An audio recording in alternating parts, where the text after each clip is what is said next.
বিদ্যালয়ের মেয়েরা শিক্ষিকাদের সহযোগিতায় একটা মডেল তৈরি করেছে রেন ওয়াটার হারভেস্টিংয়ের ওপর।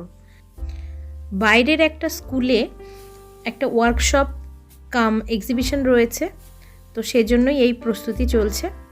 তো কিভাবে তৈরি হয়েছে, কী সব হচ্ছে, সেই নিয়েই থাকছে আজকের এই ভিডিওতে। তো তোমরাও দেখে নাও, তোমাদের আশা করি কিছুটা হলেও উপকারে আসবে। তোমরাও কিন্তু এইভাবে মডেল তৈরি করতে পারবে। তো এর উপর একটা ডেমনস্ট্রেশন রয়েছে, সেটাও একটু দেখে নাও। ফাইনালি এটা কিভাবে এক্সিকিউট হলো সেটাও কিন্তু এরপরের ভিডিওতে আসবে। তো সেজন্য চ্যানেলটাকে সাবস্ক্রাইব করে সঙ্গেই থাকো।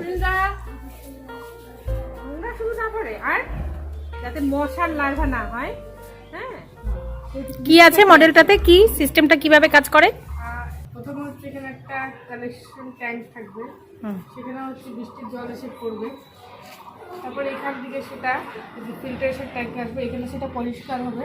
তারপর সেখান থেকে পরিষ্কার জলটা এখানে জমা হবে, যেটা দিয়ে আপনারা নিজেদের দৈনন্দিন কাজগুলো করতে পারবেন। জলটা প্রথমে হচ্ছে একটা সুতির কাপড় দিতে হবে নিচে, তারপর অনেকগুলো বালি দিতে হবে, তারপর হচ্ছে কয়েকটা বড় বড় পাথর দিতে হবে, তারপর হচ্ছে কয়লা, তারপর উপরে 2-3টা বড় বড় পাথর। কী কয়লা?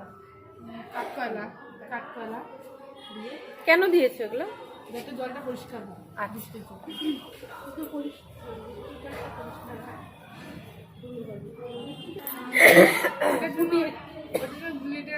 না বলো, এই জলটা আমরা ফুটিয়ে পান করি। এই জলটা আমরা ফুটিয়ে পান করতে পারি, ঠান্ডা করে ঠান্ডা করে পান করতে পারি। রান্নার কাজে ব্যবহার করতে পারবো, রান্নার কাজে ব্যবহার করতে পারবো, তারপর শাকসবজি ধোয়া, বাড়িঘর পরিষ্কার করা, পরিষ্কার করা, কাপড় কাচা, তারপর বাগানো হচ্ছে গাছদেরকে জল দরকার, গাড়ি পরিষ্কার করা। বাড়ির নানানগুলো চারপাশে পাকা হয়ে যাচ্ছে শহরে, সেজন্য আর জলগুলো মাটির নিচে যেতে পারছে না। আমরা যে জল একটা মাটির নিচে স্তরে থাকে, যেখান থেকে আমরা ভূগর্ভের জল কমে যাচ্ছে, মাটির নিচের স্তর নিচে না, যেহেতু ইনফিল্ট্রেশন ক্রমশ কমে